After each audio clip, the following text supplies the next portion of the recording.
In this short set of slides, we're going to introduce the correlation coefficient and build up to the idea of regression analysis.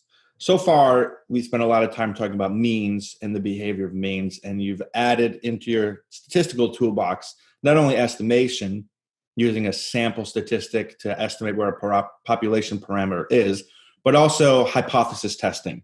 And you've learned how to do a one sample t-test where we think about, hey, we have one variable and it's continuous. Is it equal to some given value? We had another test where we used an outcome that was continuous. We had two groups, and that was the independent sample t-test. Is the mean of men different than the mean of women? We had an example of paired t-tests where two groups were paired together in a unique way that violated the independence assumption. If you notice, everything we've done so far, we've been working with means and continuous outcome variables. And the independent variable or the predictor or the X variable have been categorical.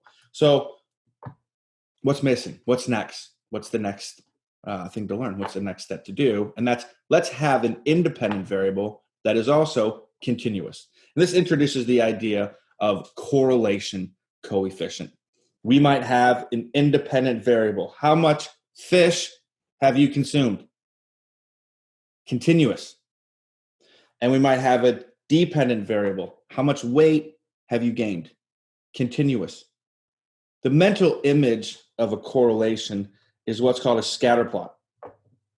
And we think that we have an X variable or an independent variable, and then we have a Y variable or a dependent variable, and then you simply take all of your points and plot them out. And we look to see, is there some sort of relationship between this exposure and this outcome? Is there a pattern? Is there something going on? Is there a trend? Or are the points just some sort of cloud, some sort of blob? And this is the idea. If you just go into Google Scholar or PubMed or Scopus and look for correlation coefficient, you'll see all sorts of examples of these research questions that are trying to relate two continuous variables to each other.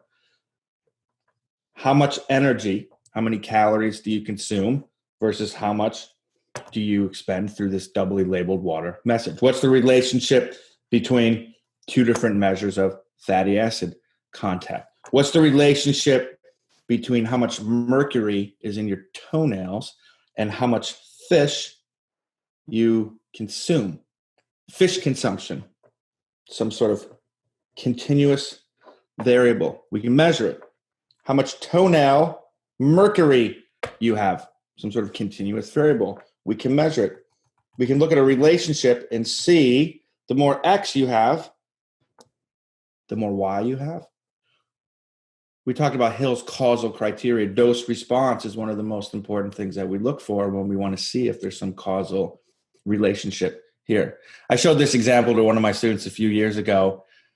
Everyone always gets, not everyone, there's always one student who doesn't really like the idea of toenails, just a bunch of toenails sitting around in some cabinet somewhere. The Nurses' Health Study, a very large prospective cohort study, collected toenails from all of their subjects. They sent out toenail clippers in a little manila folder, and somewhere your tax money right now, not mine, I don't pay taxes, but yours is going to maintain a giant filing cabinet full of people's toenails waiting to be analyzed so we can ask questions like, the more fish you eat, the more mercury do you accumulate in your body? And I told this story to a student and she said, oh my God, I used to work in that lab. And so she sent me some great pictures. And here we see just a bunch of toenails just waiting to be analyzed. And she said, Tybor, people would write in the funniest sort of stuff. No clones, please. The world isn't ready for two of me. Some people write a little poem. And if the clipping is lost, send it in. Very creepy, but this is science, right? This is science.